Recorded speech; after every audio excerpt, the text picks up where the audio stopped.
اور نہ ان میں غفلت کی روح سے ایسی بھول چوک پیدا ہوتی ہے جو انہیں تیری تعظیم سے باز رکھے۔ وہ آنکھیں جھکائے ہوئے ہیں کہ تیرے نور عظمت کی طرف نگاہ اٹھانے کا ارادہ بھی نہیں کرتے، اور ٹھوڑیوں کے بل گرے ہوئے ہیں، اور تیرے یہاں کے درجات کی طرف ان کا اشتیاق بے حد و بے نہایت ہے، اور تیری نعمتوں کی یاد میں کھوئے ہوئے ہیں، اور تیری عظمت و جلال کبریائی کے سامنے سرافگندہ ہیں۔ اور ان فرشتوں پر جو جہنم کو گناہ گاروں پر شعلہ ور دیکھتے ہیں تو کہتے ہیں، پاک ہے تیری ذات، ہم نے تیری عبادت جیسا حق تھا ویسی نہیں کی۔ اے اللہ،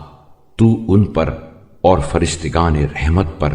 اور ان پر جنہیں تیری بارگاہ میں تقرب حاصل ہے اور تیرے پیغمبروں کی طرف چھپی ہوئی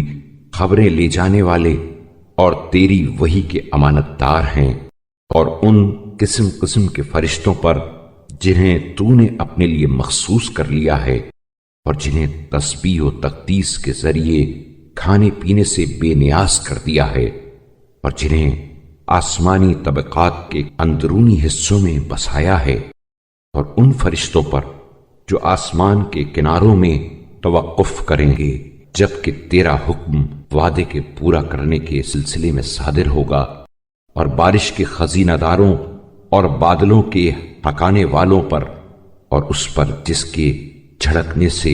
رات کی کڑک سنائی دیتی ہے، اور جب اس ڈانٹ ڈپٹ پر گرجنے والے بادل رواں ہوتے ہیں تو بجلی کے گوندے تڑپنے لگتے ہیں، اور ان فرشتوں پر جو برف اور اولوں کے ساتھ ساتھ رہتے ہیں، اور جب بارش ہوتی ہے تو اس کے قطروں کے ساتھ اترتے ہیں اور ہوا کے ذخیروں کی دیکھ بھال کرتے ہیں، اور ان فرشتوں پر جو پہاڑوں پر موکل ہیں تاکہ وہ اپنی جگہ سے ہٹنے نہ پائیں، اور ان فرشتوں پر جنہیں تو نے پانی کے وزن اور موسلا دھار اور تلاطم افزا بارشوں کی مقدار پر مطلع کیا ہے، اور ان فرشتوں پر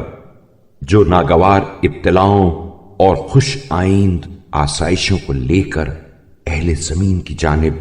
تیرے فرستادہ ہیں،